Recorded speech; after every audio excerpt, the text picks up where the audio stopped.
In a 2008 letter to Psychiatric Times, in response to an article that was critical of the APA, an article that was written by Ken Pope and Thomas Gutheil, Stephen Beckengy wrote, in characterizing the psychologist's position, the authors assert incorrectly that APA's prohibition against torture is somehow not enforceable under APA's Code of Conduct.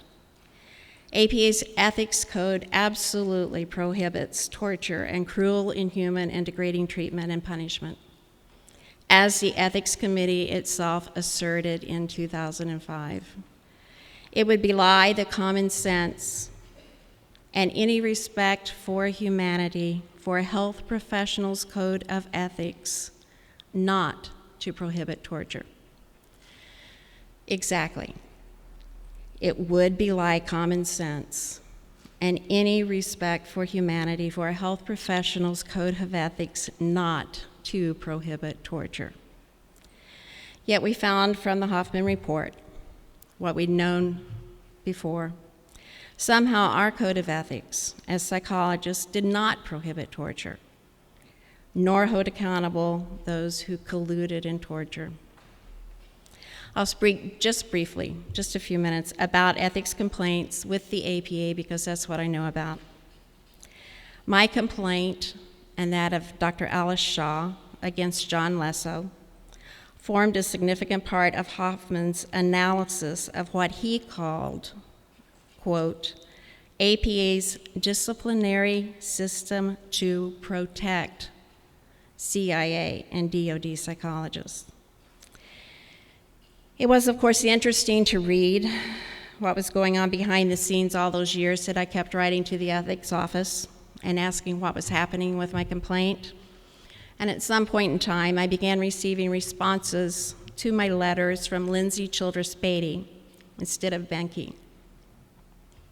Her title is that of Director of Adjudication / Deputy Director of the Ethics Office. In her letter to the chair of the Ethics Committee in 2012, recommending that the complaints against Lesso be closed, Childress Beatty wrote about psychological stressors, such as sleep deprivation, withholding food, isolation, and loss of time. She wrote, quote, it is also important to note that these techniques in and of themselves may not be cruel, unusual, inhuman, degrading treatment or torture, depending on factors such as the situational context, length of time used, and intensity. End of quote. That she, Lindsay Childress Beatty, with her title, would argue that these actions, of sleep deprivation, withholding of food, and isolation could not be cruel, inhuman, or degrading treatment, not to mention a violation of our ethics policy, which is what we were asking about, is at the very least concerning. That she would use as a reason for dismissing the complaints government reports that in fact did not address the question of whether any psychologist violated the ethics code. Makes me wonder what purpose that documentation had in her letter in the dismissal of the complaints. That Childress Beatty would write in her letter recommending closure that Lesso, quote, argued against the use of harsh tactics in several key ways, when the several key ways were actually only two. One being Lesso's statement from the counter-resistance strategy meeting that, quote, force is risky and may be ineffective due to the detainee's frame of reference, and to the section of the Biscuit memo that argued against the use of the very same abusive techniques that Lesso had just personally drafted. To say that these two documents demonstrated several key ways was simply an exaggeration. She would go on to state in her interview with Hoffman that there was, quote, little evidence on what Lesso did do that would be unethical, and a lot of evidence showing that he worked against enhanced interrogation techniques. But when questioned, she acknowledged that a lot of evidence was, again, only those two previous pieces of evidence that I mentioned.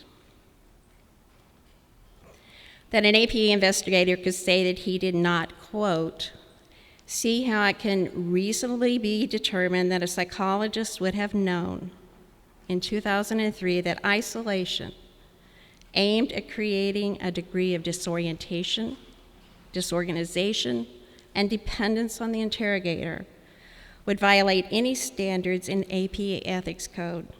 Makes me wonder if that person really understood our ethics code, even though the APA ethics office regarded him as, quote, highly meticulous.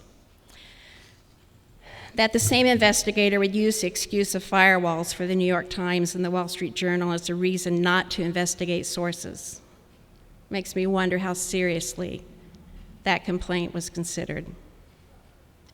That another APA investigator in Childress Beatty told Hoffman that they did not ever reach the stage of considering what specific ethical standards John Lesso might have violated.